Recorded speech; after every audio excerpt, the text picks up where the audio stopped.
My dear students, তোমরা দেখছো বিশ্বাস টিউটোরিয়াল ইউটিউব চ্যানেলে। আমি কেবি স্যার তোমাদের মাঝে এখন আলোচনা করবো এবিটিএ টেস্ট পেপার থেকে ভূগোলের 844 পেজ। চলো দেখে নেওয়া যাক 844 পেজের প্রশ্নোত্তরগুলি। প্রথম 1.1 আবহবিকার ও ক্ষয়ীভবনের প্রভাবে ভূপৃষ্ঠের নিচের স্তর উন্মুক্ত হওয়ার প্রক্রিয়াকে বলে। অপশন ক অগ্নিভবন। নেক্সট 1.2 হিমবাহ অধ্যুষিত অঞ্চলে বদ্বীপের মতো দেখতে ত্রিকোণাকার ভূমিরূপটি হল। অপশন ঘ কেম। 1.3 বায়ুর চাপ মাপার একক হল। অপশন খ মিলিবার। 1.4 কোনটি অধঃক্ষেপণ নয়? উত্তর হবে কুয়াশা। অপশন ঘ সঠিক উত্তর। 1.5 কোন নদীতে বানডাকা দেখা যায়?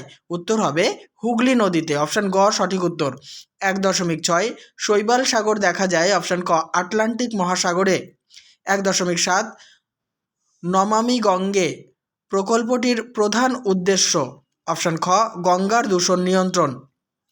1.8 তেজস্ক্রিয় বর্জ্যের প্রধান উৎস হল। অপশন খ পারমাণবিক বিদ্যুৎ কেন্দ্র।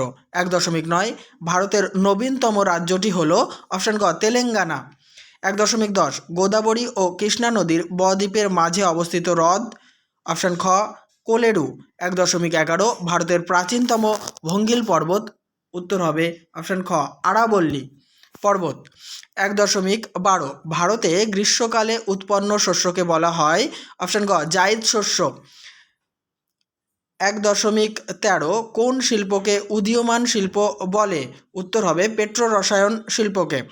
অপশন ঘ সঠিক। 1.14 উপগ্রহ চিত্রে কালো রঙের সাহায্যে বোঝানো হয়। অপশন গ গভীর সমুদ্রকে। এবারে শুদ্ধ অশুদ্ধ দেখে নাও।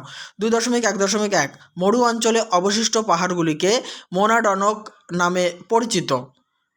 মরু অঞ্চলে অবশিষ্ট পাহাড়গুলি মোনাডনক নামে পরিচিত, এটি অশুদ্ধ। 2.1.2 সূর্য থেকে পৃথিবীতে যে আলো আসে তা ক্ষুদ্র তরঙ্গের, এটি শুদ্ধ। 2.1.3 ভারতের অরণ্য গবেষণাগার দেরাদুনে অবস্থিত, এটিও শুদ্ধ। 2.1.4 সমুদ্র জলের অনুভূমিক সঞ্চালনকে সমুদ্র তরঙ্গ বলে, এটি অশুদ্ধ। নেক্সট দেখো কাগজ একটি অজৈব ভঙ্গুর বর্জ্যের উদাহরণ, এটিও অশুদ্ধ। 2.1.6 একটি শুল্কমুক্ত বন্দর হলো কান্ডালা, এটি শুদ্ধ। 2.1.7 ভারতের নারী পুরুষ অনুপাত সর্বাধিক পশ্চিমবঙ্গে, মানে 2011 সাল অনুযায়ী, এটি অশুদ্ধ। এবারে উপযুক্ত শব্দ বসিয়ে শূন্যস্থান পূরণ করো। 2.2.1 মরু অঞ্চলের শুষ্ক নদীখাতগুলিকে ওয়াদি বলে। পরের শূন্যস্থান বায়ুর চাপ মাপা হয় মিলিবার এককে।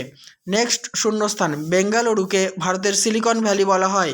2.2.4 সোনালী পানীয় বলা হয় চাকে। 2.2.5 নেতাজি সুভাষচন্দ্র বোস আন্তর্জাতিক বিমানবন্দরটি কলকাতা শহরে অবস্থিত। নেক্সট শূন্যস্থান সিয়াচেন হলো ভারতের বৃহত্তম হিমবাহ।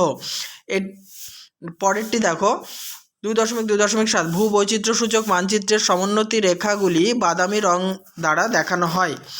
এবারে একটি বা দুটি শব্দে উত্তর দাও। প্রথম উত্তর 2.3.1 দাগের যে প্রশ্ন তার উত্তর। বহিবিধৌত সমভূমি নদী দ্বারা বিচ্ছিন্ন হলে তাকে ভ্যালি ট্রেন বলে। পরের প্রশ্নের উত্তর আকাশে মেঘের পরিমাণ অক্টাস এককে মাপা হয়। 2.3.3 উত্তর পাঞ্জাবের নিচু প্লাবনভূমিকে স্থানীয় ভাষায় বেড বলে। পরের প্রশ্নের উত্তর ভারতে কফি গবেষণাগার চিকমাগালুরে অবস্থিত।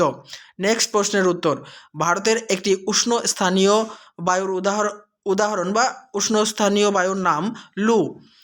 2.3.6 উত্তর প্রাকৃতিক সৌর পর্দা ওজোন স্তরকে বলা হয়। শেষ প্রশ্নের উত্তর 2.3.7 উত্তর ভারতের দীর্ঘতম সড়ক পথ হলো NH-44।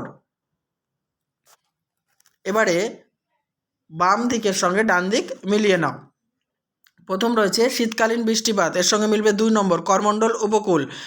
গ্যাসীয় বর্জ্য 4 নম্বর মিলবে CFC। ইন্দিরা পয়েন্ট এর সঙ্গে মিলবে 1 নম্বর ভারতের দক্ষিণতম বিন্দু।